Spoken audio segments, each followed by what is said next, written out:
Hey everybody, it's me, Sven here, bringing you day number 230 of Let's Talk About Autism. Before we get started, I'd love you to hit the like and subscribe buttons down below the video. It would help me out tremendously. So, in today's video, I've been waiting months to talk about this, is what's going to happen if society begins to perceive autism as being queer. Like, they've already been trying to push this for years. So, as it is right now, autism is already culturally perceived as a severe disability that must be treated if a person should be allowed to participate in society. I don't mean capable of participating in society, allowed to participate in society. So even if they are capable, a diagnosis of autism means you have to go through an entire process that in hindsight you don't need just to be allowed to participate in society. And it's incredibly sad. It's practically a life sentence. And that's what I've been fighting against pretty much since I was a small child. I mean, I stood up to the people who were not treating me correctly for a long time. And that's bad enough where you don't get to participate unless you go through a process that only makes things worse. And that's just from autism being perceived as any kind of disability or a severe disability. I mean, I get that exists, and I get that there's a severe disability epidemic, but, thank God RFK Jr. is doing something about it.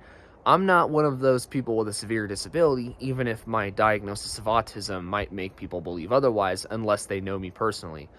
But if society ever perceives autism as being queer, that would be even worse, because then all autistic people, a diagnosis of autism would instantly make institutions, if the institutions start to think this, would instantly make them all think you're queer, and then they would, instead of putting you in SPED, they probably would still put you in SPED, but the process would then include, like, oh, you are absolutely going on puberty blockers at 8 years old, whether you like it or not, and you're going to be given those gender procedures, whether you like it or not.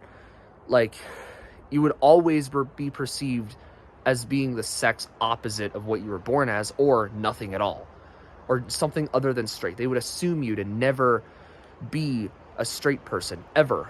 And a diagnosis of autism would pretty much be the end of your freedom. I mean, it practically already is, but if autism becomes perceived as being queer, it'd be even worse, because then you wouldn't be allowed to keep your healthy body or even your family. And today, as it is right now, you still can.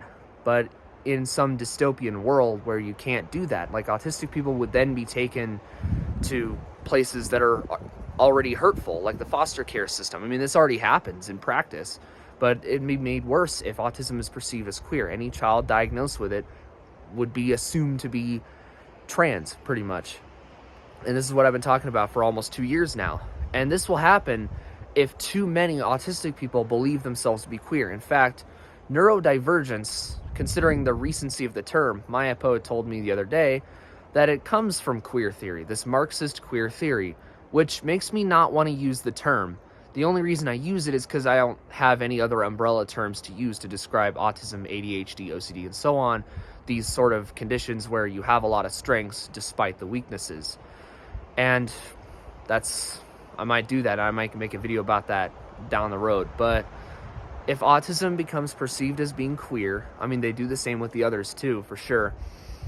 And, like, you'll be assumed to be trans, you'll be, like, given an opposite sex name, opposite sex clothing, opposite sex treatment. You'll be given all these things that you don't need, that society thinks you need based on your diagnosis all on its own.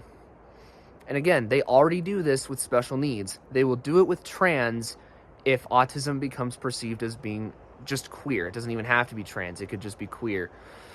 But we're not going to allow this to happen. I will fight to the death to prevent that from happening. I will never let it happen. Just because you tend to be a little less conforming doesn't mean you're queer. Being autistic doesn't make you queer. Now, queer is an invented term anyway. It doesn't even exist. There's no such thing as being queer. There's just some people are gay, some people are autistic, some people are this, that, and the other thing, and it doesn't matter because we all fly the stars and stripes. Queer was meant to create political division and harm people that would otherwise be living normal lives. And we gotta stop this. And I'm fighting against it now.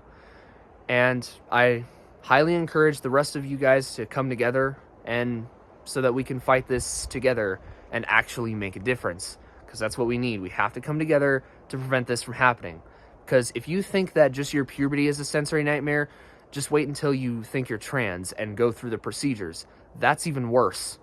So, yeah, that's what we need to do, and we got to do it now. So, yeah, that was day 230. I'll see you on day 231. Thank you for watching this video. God bless you, and God bless America. Goodbye.